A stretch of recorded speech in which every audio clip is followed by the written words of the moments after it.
तो ये रहा हमारा पाचन तंत्र को समझने के लिए एक यूनिक मॉडल। सबसे पहले हम इसकी मेकिंग पे बात करते हैं। आप देख रहे होंगे इसमें जो भी सामग्री लगी है सारी सामग्री वेस्ट मटेरियल है, यानी कबाड़ से जुगाड़।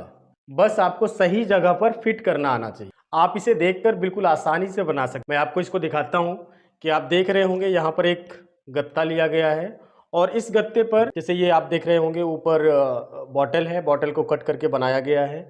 ये पाइप है, आसानी से मिल जाता है, उपलब्ध हो जाता है। यहाँ पर गत्ता लगाया गया है, लीवर का आकार दिया गया है और इसके ऊपर थोड़ा सा कलर किया गया है। यहाँ पर आप देख रहे होंगे, आपको जानकर ताजुब होगा, ये जो लौकी होती है हमारे यहाँ पे, लौकी जो सूख जाती है तुमड़ी उसको बोलते हैं, तो उस लौकी को बीच पर से कट करके अमाशय के लिए हमने यहाँ पर इसका उपयोग किया है।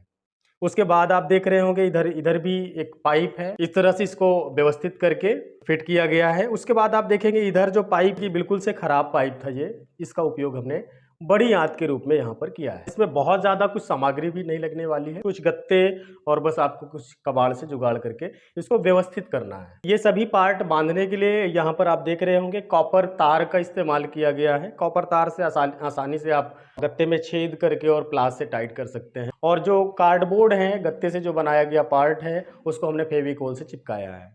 तो अब हम बात करते हैं कि हमारे शरीर में पाचन तंत्र कैसे काम करता है, यानी जो भोजन हम खाते हैं उसका हमारे शरीर में क्या होता है। तो आइए सबसे पहले यह जानते हैं कि पाचन तंत्र आखिर होता क्या है, पाचन तंत्र का मतलब क्या है। तो पाचन तंत्र हमारे शरीर के उन सभी अंगों का एक समूह है। यहाँ पर आप देख सकते हैं मुख गुहा है, लार ग्रंथि है, भोजन नली है, लीवर है, अमाशय है, छोटी आंत, बड़ी आंत, अग्नाशय, ये सारे अंग जितने हैं इनका एक समूह है, यानी उन सभी अंगों का एक समूह जो पाचन क्रिया में मदद करते हैं। उन अंगों के समूह को हम पाचन तंत्र कहते हैं। अब देखिए यहाँ पर जो हम खाना खाते हैं सबसे पहला रोल हमारे मुंह का होता है। मुंह मतलब मुख गुहा। यहाँ पर आप देख रहे होंगे ये इस मॉडल में यह मुंह है। जब हमारे मुंह में भोजन जाता है तो हमारे मुंह में मौजूद दांत भोजन को चबाते हैं, जिससे भोजन टूटकर छोटा हो जाता है। यह लार ग्रंथियां हैं, यहाँ से लार बनते हैं। जब दांत भोजन को चबा रहा होता है तब ये लार ग्रंथियां उस भोजन में लार छोड़ती हैं। लार में मौजूद एंजाइम भोजन में मिल करके और छोटे छोटे घटकों में टूट जाते हैं और भोजन फिसलनदार बन जाता है, ताकि वो ग्रास नली के माध्यम से आसानी से फिसलकर हमारे अमाशय तक पहुंच जाए। तो भोजन नली का काम है मुंह में आया हुआ भोजन अमाशय तक पहुंचाना।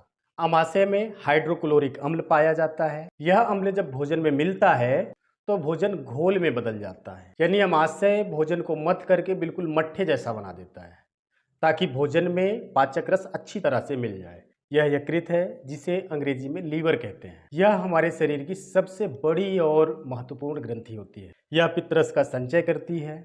इसका वजन लगभग 1.5 किलोग्राम का होता है। हम इसके बारे में विस्तार से दूसरे वीडियो में बात करेंगे। आज हम सिर्फ पाचन क्रिया पर फोकस करते हैं। इस ग्रंथि में मौजूद पित्ताशय जिसे हम गाल ब्लैडर कहते हैं, यहाँ पर आप एक थैली हरे रंग की देख रहे होंगे, यह गाल ब्लैडर है यानी पित्ताशय है। यहाँ से पित्तरस जब भोजन अमाशय से आगे बढ़ रहा होता है तो यहाँ से पित्तरस आकर के इस भोजन में मिलता है।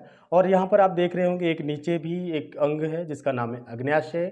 अग्न्याशय में अग्न्याशयी रस बनता है और वह अग्न्याशयी रस जब खाना आगे छोटी आंत में प्रवेश करता है तो यहाँ से पित्तरस और यहाँ से अग्न्याशयी रस दोनों एक ही नली के जरिए इस छोटी आंत में खाने के साथ पहुँच जाते हैं। फिर खाना यहाँ पर और छोटे छोटे घटकों में टूट जाता है। अब जो खाना यहाँ पे जाता है तो वो खाना धीरे धीरे इस छोटी आंत में धीरे धीरे आगे बढ़ता है। अब जब भोजन छोटी आंत में पहुँचता है तो छोटी आंत की दीवारें, अंदर की जो दीवारें हैं, वो उस भोजन से पोषक तत्वों को सोख करके खून में मिला देती है। यह छोटी आंत कहने के लिए तो छोटी है, लेकिन इसकी लंबाई लगभग 22 फीट होती है। अब भोजन धीरे धीरे घूमते घूमते यात्रा करते करते बड़ी आंत में प्रवेश करता है। अब बड़ी आंत लगभग 5 से 7 फीट की होती है, लेकिन अगर आप देखेंगे तो छोटी आंत की अपेक्षा इसकी जो मोटाई है वो इससे काफ़ी ज़्यादा है। यहाँ पर भोजन के अपोषक हिस्सों से पानी और लवणों का अवशोषण हो जाता है। अब भोजन का वह पदार्थ जो शरीर के लिए ज़रूरी नहीं है तो वह जाकर के मलाशय में इकट्ठा हो जाता है और फिर समय समय पे हम इसका त्याग कर देते हैं। तो यह रही भोजन की यात्रा। इस यात्रा में भोजन लगभग 32 फीट की यात्रा पूरी करता है और अंत में मल के रूप में बाहर निकाल दिया जाता है। आई होप कि आपको यह जानकारी अच्छी लगी होगी। अपना ख्याल रखिए, स्वस्थ रहिए, मस्ती की पाठशाला देखते रहिए। मिलते हैं अगले वीडियो में एक नए टॉपिक के साथ। तब तक के लिए नमस्कार।